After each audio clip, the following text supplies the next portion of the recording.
Camelot 331 here, and today I'm going to talk to you about being a hiring manager, the stories that are involved, and the kind of people that you're probably going to run into. They all have names, and we know them well. Hiring managers know that a new hire can either be the greatest thing ever, or can be the absolute worst thing that you can experience. So here are some of the people that you will find when interviewing and hiring new people. The first one is the one I would like to call Mr. Important.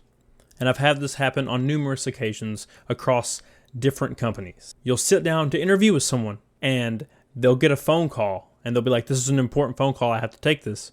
And they'll get up and they'll leave for like 20 minutes to an hour.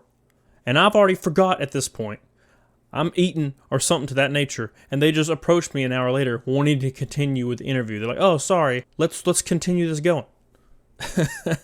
And I'm like, what? You lost your chance, man. The second you walk away, that's it. If the interview isn't the most important thing that you have going on right now, that's it. Unless, of course, they're like, oh, my wife's in the hospital and this important thing happened. Then we can work something out. But they just don't explain the situation and come back. Like, my time doesn't matter, apparently. The next one I would like to call the Amnesia Hire. Okay? The last company I was with, we recruited pretty much from all over the place. And people would come and interview with me. And I couldn't tell you how many times that people would come in for an interview. And they would be really confused. And partway through the interview, they asked me, what company is this? And I'm like, what? And they're like, what company is this? What position am I interviewing for? And I'm like, what do you mean? What position are you interviewing for? Turns out they apparently applied for multiple jobs and they couldn't really keep them straight. So they had no idea what company they were interviewing with. That's not exactly a great look. We pretty much end the interview right there. That should be a no-brainer. If you're going to interview for a job, you probably should know which job you're interviewing for.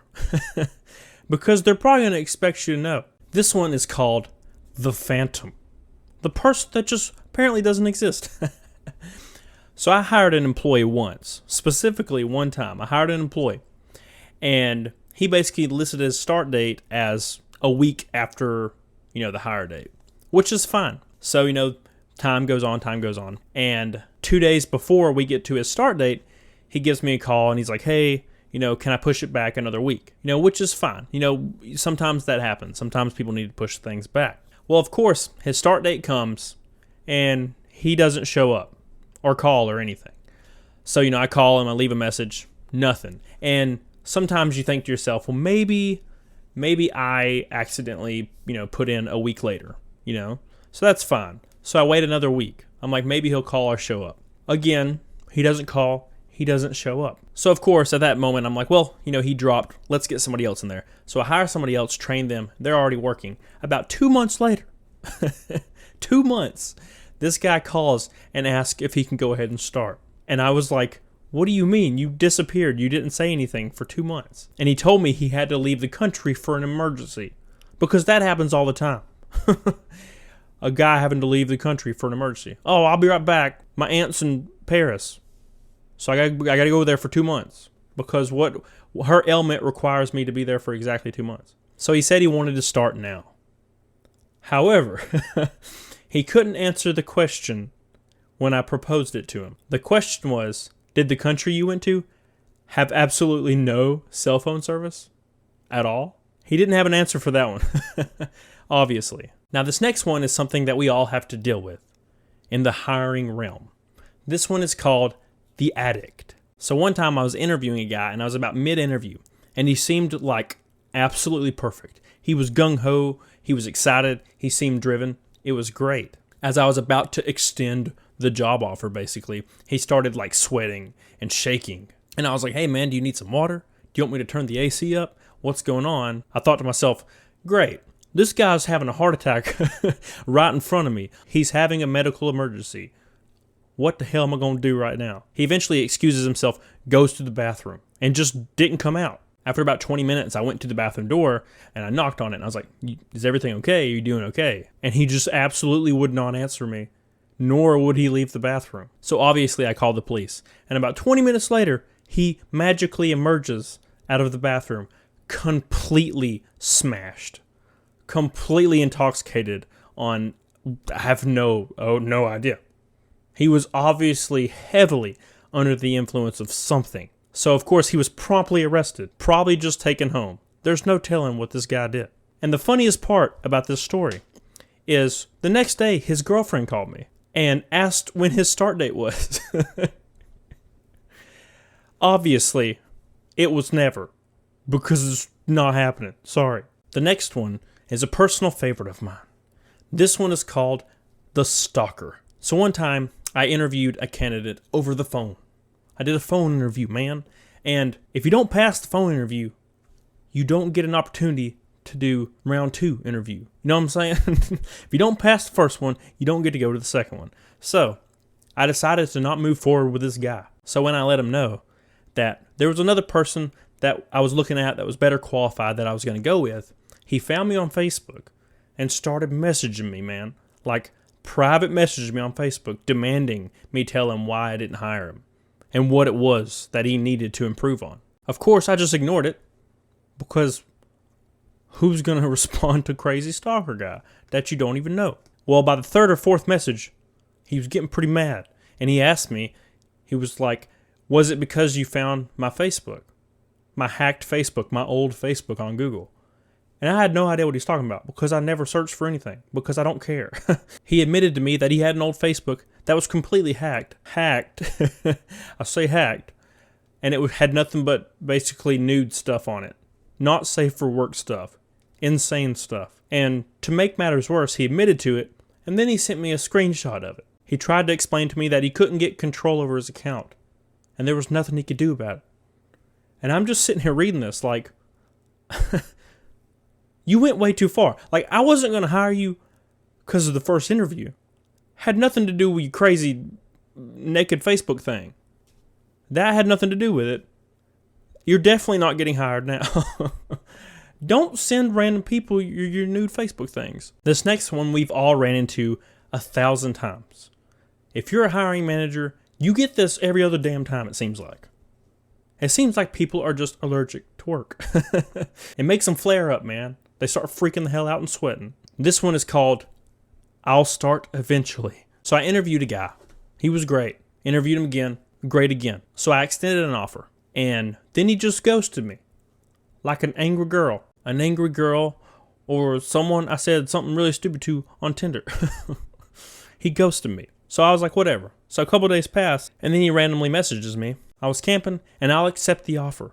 And I'll make my start date 2 weeks from today. So about 10 days later, he messages me and he's like, hey, I have a doctor's appointment on the first day I'm scheduled to work, so I can't work.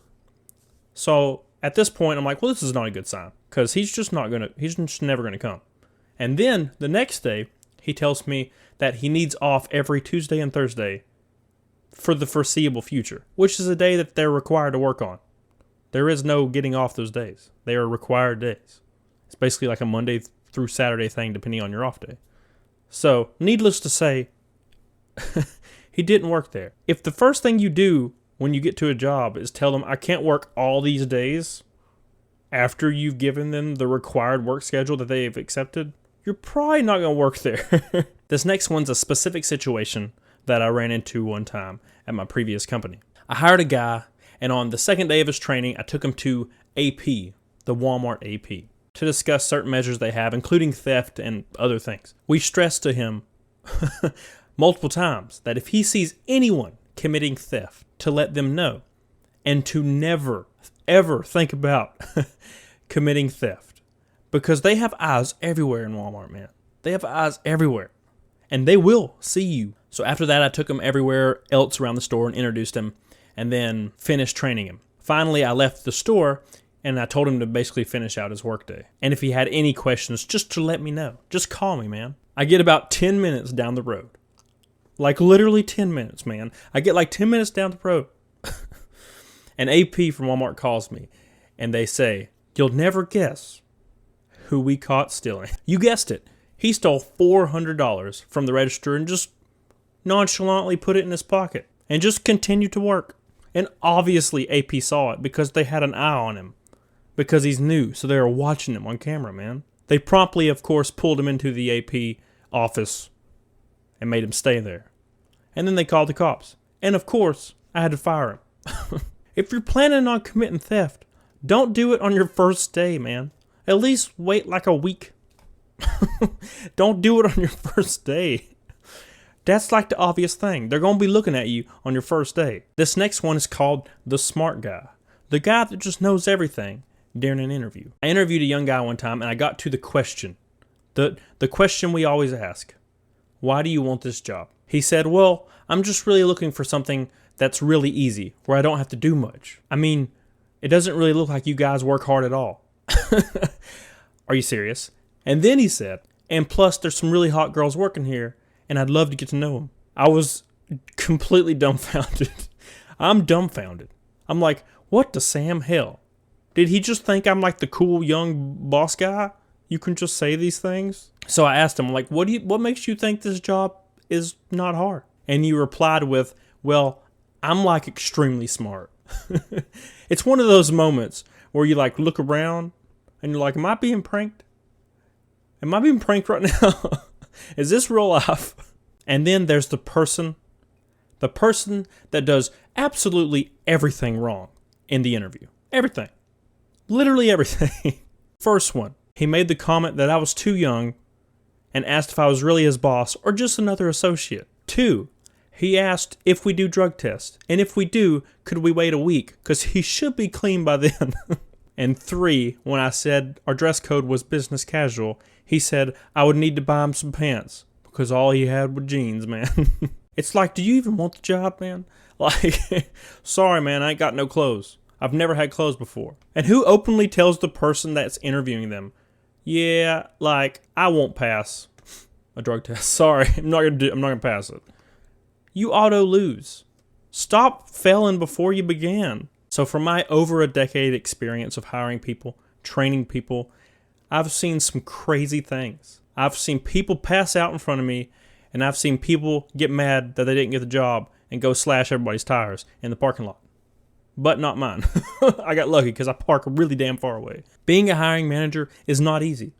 It's not fun. It's kind of terrible, to be honest. What are some of the stories you have? What is something that you see more often than not? Comment down below your stories. I want to know them. I want to read them. Maybe I'll make a video about them. I don't know. It'll be great. Make sure to like this video. Really helps me out a lot. Don't forget to subscribe to your boy. Until next time, get on it. Doggone it. Bye. Yeah. Is it cringe enough for you?